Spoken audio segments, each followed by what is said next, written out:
One day, he says, this city's full of suckers hoping for a miracle. We can take advantage of that. Anders had a plan. What plan? Lots of folk went missing after the war. I mean, look around. You can see memorials in every other street corner. Families needed to know what happened. And where there's a need, there's a business opportunity. That's sick. Have you no decency?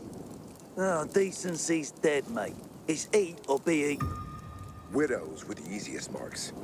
We'd pick a house with a yellow ribbon. I'd be on crutches. Anders oozing charms, saying we'd fought with their dead husbands during the war. PK, the army, the side didn't matter. For a hot meal, we'd promise to tell them what happened to their husbands. It worked every time. They'd give us food, water, medicine, crystals, anything they had. They wanted closure. We gave it to them. The details changed, but we stuck to the same basic story. It always ended with an epic fight and some heroic act by the husband. In no time, we were richer than kings. At least, we thought we were rich. But then we hit the biggest score of all. Melinda was like every other widow we met. Pretty 30-something brunette, blue eyes, living near Meatpacking Square. We did our usual thing. But before we leave, she says, my husband, he was the PK treasurer.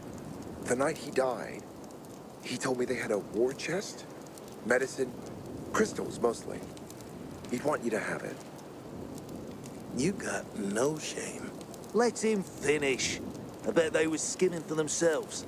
We give each other the look. It's in Houndfield, she says, but it's not safe during the day. The next night, we take Melinda to our safe house to gear up. She leads us to this dark zone near the chemical zone. It's in the basement, she whispers, shivering with fright. We tell her to stay behind, because, you know, if there's a fight, she'd just get in our way. You left her on her own? Yeah. Then we went looking for a way in. And eventually, we found it. And? There was no loot. Instead, there was a demolisher in that basement. We barely got out alive. When we got back, Melinda was gone. So was our stash. Medicine, crystals, food. She took everything. On the table, a note. Sorry, guys. Nothing personal. Just business. The biter was bitten. Only in this case, it was a demolisher. Turns out she'd been tracking us for weeks. And we never saw it coming. Anderson and I split up after that. I bet he's still out there hustling. I enlisted with the PKs. But hearing war stories at night, people who actually died fighting for what they believed in, it made me feel guilty every time. I lasted 2 months. Now I'm back where I started before the fall. A nobody, telling stories.